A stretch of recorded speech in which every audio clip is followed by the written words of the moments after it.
Welcome to the deep dive. If you're looking to really optimize how your teams and your organization succeed, well, this deep dive is definitely for you.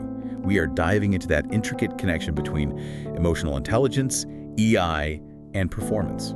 Yeah, and we're moving past just the textbook definitions here. We've actually dug into specific academic research, pulled data from these large-scale studies, quantitative studies conducted in a pretty unique setting, emerging markets in Southeast Asia, particularly Vietnam. And that context is important because it really tests these sort of Western management ideas against a different cultural backdrop. Think collectivism, strong Confucian values. Okay, so testing the theories in a different environment.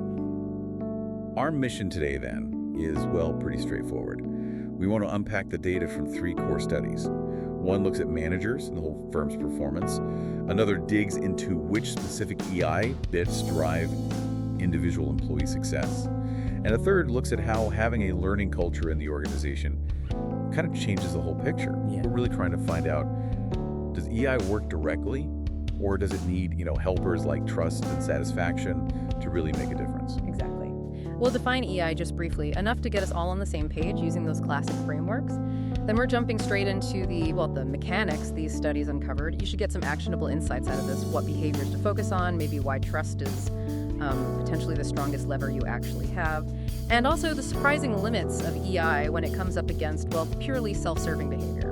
Okay, let's frame this first then. When we talk EI, I think most people jump to Daniel Goleman's model. It's pretty practical. Can you just quickly sketch out those 4 pillars again? Absolutely. Think of it like 4 connected areas. The first 2 are really internal, about yourself.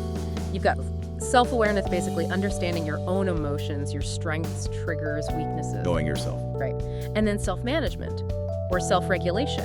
This is about controlling your impulses, adapting to change, staying disciplined, managing your internal state. That ability to kind of pause between stimulus and response, that sort of thing. That's a great way to put it, yeah. Then the next 2 floors, if you like, are external. They focus on others. Okay. So social awareness, this is about empathy, understanding group dynamics, kind of reading the room. Right. And finally, relationship management or social skills. Using all that awareness to influence people positively, mentor them, handle conflict, build bonds. Got it. Internal foundation, then external skills built on top. Precisely. And, this isn't some niche concept. Bibliometric analyses confirm it, the link between EI and job performance. Okay. It's a long-standing, really strong research focus, especially in high-stakes fields, healthcare, IT, banking. Okay, right. So let's unpack this with that first big study you mentioned. Yeah. The one focused on, 617 managers in Vietnam. Mm-hmm. Looking at how their EI affects the overall firm's performance, what did they find about the direct link versus indirect effects? Well, this is where it gets really interesting. The manager's emotional intelligence, yes, it definitely had a direct positive impact on the firm's performance. Okay, so there is a direct line. There is, but its greatest power, arguably, seemed to be indirect. It works significantly by boosting 2 key things in the managers themselves: their own job satisfaction and their trust in the organization they work for. Ah, okay.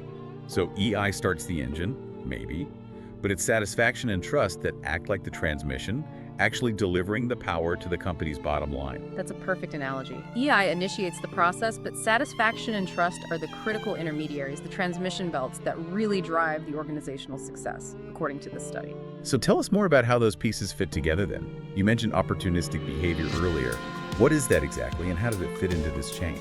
Right, opportunistic behavior. Yeah. It's pretty much what it sounds like, is managers prioritizing their own personal gain over the company's goals. Maybe cutting corners, hoarding information, breaking promises if it benefits them personally. Self-serving actions. Exactly. And the study laid out a pretty clear chain. First, higher job satisfaction directly led to higher trust in the organization. Makes sense. Second, job satisfaction had a negative effect on that opportunistic behavior. So happier managers were less likely to act selfishly against the company's interests. Okay, that tracks. And finally, as you'd expect, that opportunistic behavior itself, it actively harmed both trust and the firm's overall performance. It's corrosive. Right. Let's focus on the positive levers for a second. When they ranked the direct positive influences on firm performance, which factor came out on top? Was it EI, satisfaction, or trust? The order was really clear in the analysis. Trust in the organization, the manager's trust, was the strongest direct positive influence. It had the highest regression weight, 0.294. Wow, Trust is number one. Number 1, followed by job satisfaction at 0.238. And then emotional intelligence itself, while still positive, came in third at 0.209 in terms of direct impact. So that really highlights, if you want organizational success, fostering manager trust is absolutely critical, maybe even the most critical psychological factor to cultivate. Based on this data, yes. It seems like other things, even EI, ultimately funnel into building that trust to get the biggest impact on the firm's results. Okay, now here's the part I found really counterintuitive. You mentioned one hypothesis was rejected, the one about EI and negative behavior, right? That's right. And this, I think, is a really significant finding, maybe runs counter to some popular beliefs about EI. The researchers hypothesized that higher EI in managers would negatively affect their opportunistic behavior. Meaning, more emotionally intelligent managers would be less likely to be selfish or break rules for personal gain. Exactly. That was the hypothesis. And it was flat out rejected by the data. The analysis found no significant statistical link suggesting that higher EI on its own reduced this kind of self-serving behavior in managers. Whoa, hang on.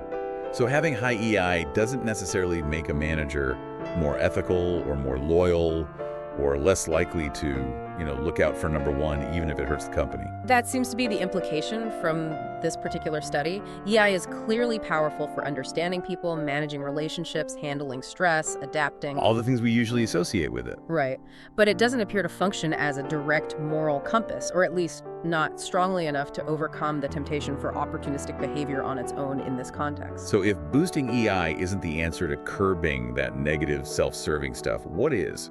What did the study suggest? Well, the conclusion was pretty clear. If you want to limit opportunistic behavior, simply running more EI training probably isn't the most effective lever. Instead, you need to address the manager's actual needs related to the organizational goals. You need to look at incentives, system design, accountability, ensuring there isn't a mismatch where personal gain comes at the company's expense. You have to fix the structural issues, not just hope higher EI will make people behave better against their perceived self-interest. Fix the system, not just the person's emotional awareness. That's fascinating. And just to underline the potential need here, didn't the study also find that the actual measured EI of the managers in these Vietnamese firms was, well, kind of low? It was, yes. Compared to the other variables they measured, like satisfaction or trust, the average EI score for the managers was the lowest. Mean value was around 3.67 on their scale. So there's a definite room for improvement in EI, even if it's not the magic bullet for stopping bad behavior. Absolutely. The potential for development is clearly there. Okay, let's pivot then. We've talked managers and the firm. Now let's zoom in on the individual employees doing the day-to-day work. That second Vietnam study, focusing on office employees in Ho Chi Minh City, it specifically broke down EI into those 4 Goldman components we discussed: self-awareness, self-management, social awareness, social skills. Which one delivered the biggest bang for the performance buck for the individual? Okay, so this study also confirmed, yes, overall EI positively impacts individual employee performance. No surprise there. But when they broke it down, the results were heavily weighted towards the internal skills. Internal again. Yes. By far, the most impactful factor was self-management or self-control. Its standardized beta was 0.395, which is substantial. So an employee's ability to master their emotions, facilitate their work, control impulses, adapt to change. That's the #1 driver of their performance. According to this data, yes, that internal discipline is paramount for individual output. Okay, makes intuitive sense. What came in second? Second was the other internal skill, self-awareness. The ability to understand your own feelings, strengths, weaknesses, triggers. Its beta was 0.318, also quite strong. Right, awareness underpins management. Exactly. You can't really manage what you're not aware of. Now here's the really interesting part of the ranking. The 2 external skills. Social awareness and social skills. Empathy and interaction. Correct. Their impact on performance was much, much weaker in the study.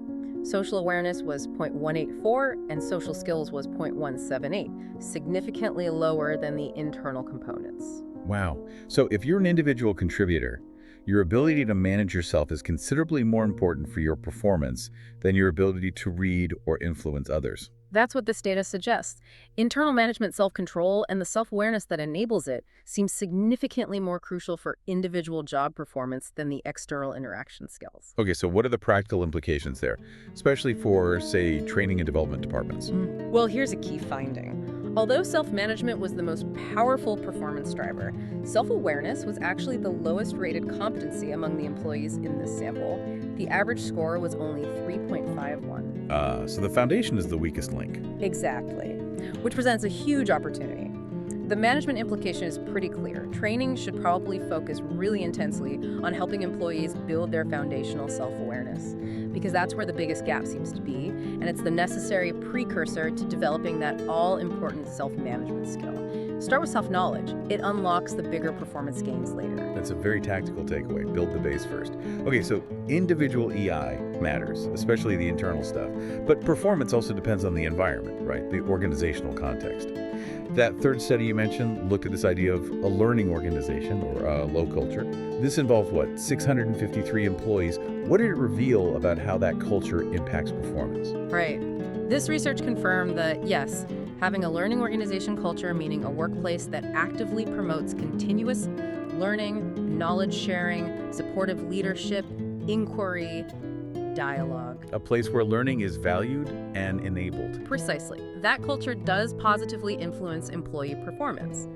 But similar to the manager study, there was a key intermediary again. Don't tell me. Job satisfaction. You guessed it. Job satisfaction acted as the critical mediator between the learning organization culture and employee performance. So it's not just that the learning culture directly makes people perform better. It's that the culture makes them more satisfied, and then they perform better. That's the mechanism this study points to. It works like a social exchange, essentially. Yeah. The organization invests in the employee by providing a learning environment, resources, support, opportunities. Right, tangible benefits. The employee perceives this as fair, as valuable, as an investment in them. This increases their feeling of being valued, which boosts their job satisfaction. And satisfied employees tend to work harder, be more committed. Exactly, they perform better. So the learning organization culture provides the input or the resource that sparks this positive chain reaction.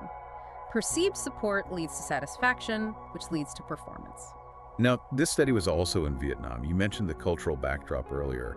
How does the specific Vietnamese culture, maybe those Confucian roots, interact with this learning organization model? Does it make it more effective there?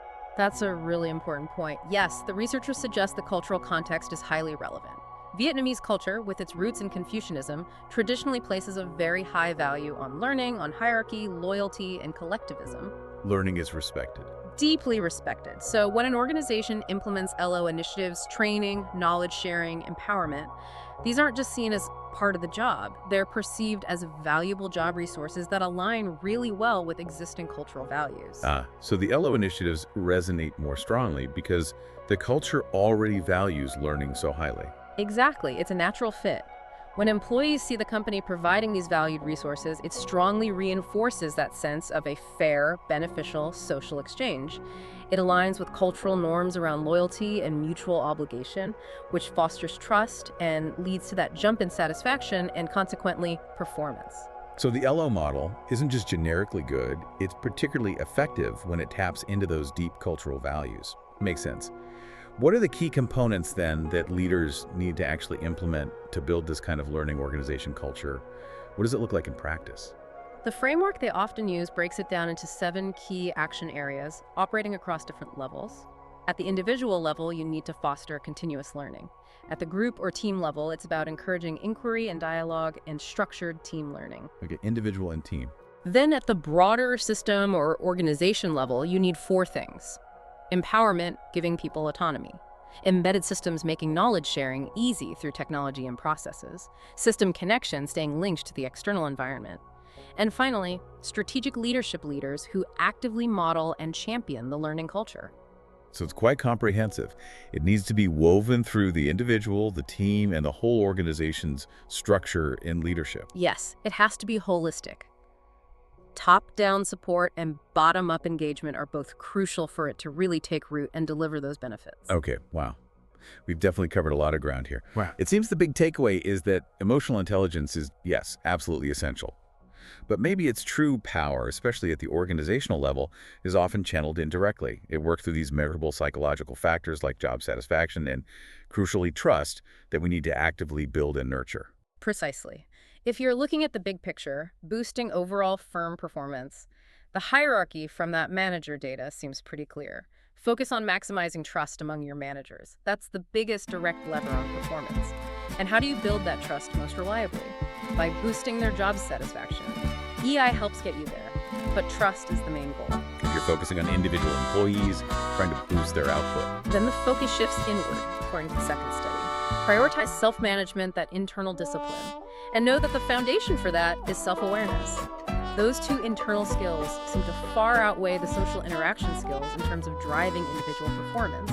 so the ultimate message seems to be sustainable high performance isn't just about tracking the outputs, the KPIs. It's really about building and maintaining the underlying emotional infrastructure, the trust, the satisfaction, the individual capacity for self-control.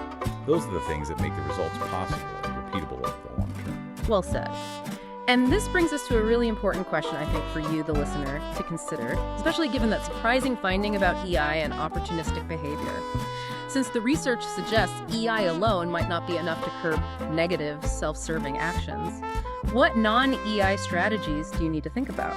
Strategies related to system design, incentive structures, clarity of organizational goals? What practical steps do you need to implement in your environment to effectively manage and control those opportunistic behaviors? That's definitely something critical to chew on long after this deep dive ends. Thank you for joining us.